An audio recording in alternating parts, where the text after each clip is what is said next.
incamake kuri roho yanjye series.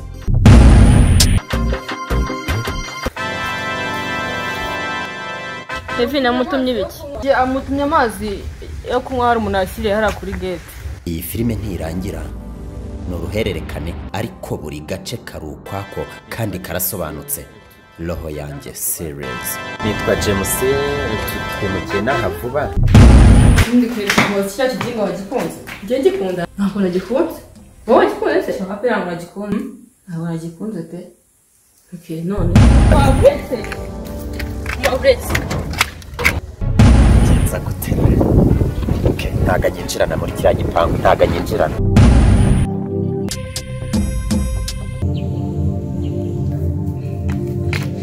Fata umunyarwanda.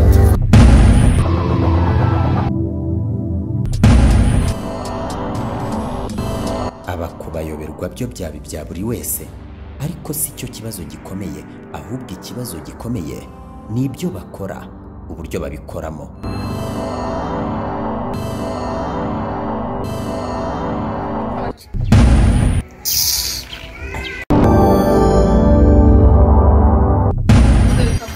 Ese ukora wakira abantu?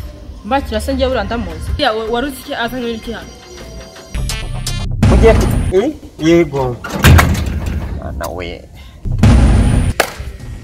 Ko ntaho ngo kigiye mwabaye muti. Baze ko yinjye hano gakunze umuntu. Impundu ngo yashakaga. Okay, ariko undi reka tumworohereze. Guteze. Ndamubwira.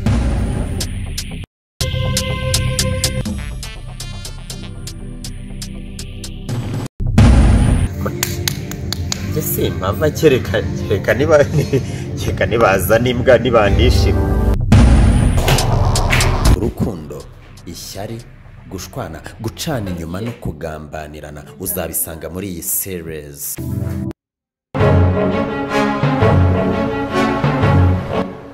Gatoya.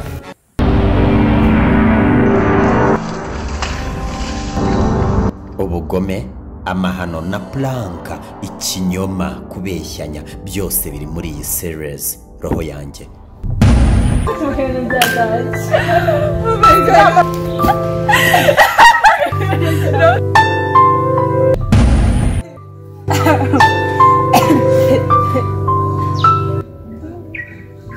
Mubwire.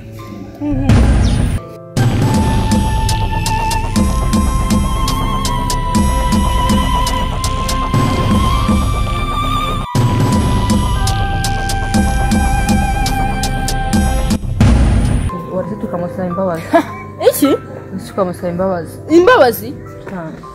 Tumuhote. Tumuhote. Tumuhote se he? Tukahotera mu mbuto z'umugenzi. Wamugana. Reka tume nimero atagenda narakaye. Numuhizawe ariko. Ntaho ariko numuhizawe. Numuhizawe. Nye nawe numuhizawe. Guteze. Numuhizawe ngo numuhizawe. Nawe numuhizawe. Anguye nimero nari. Nyeme. Zeko n'umunani. Abahizange. Sawe. Wasubya nari. Izange ni 078 055. Byose ni kuri channel ya YouTube Duhindure TV. Roho yanjye series. Enjoy.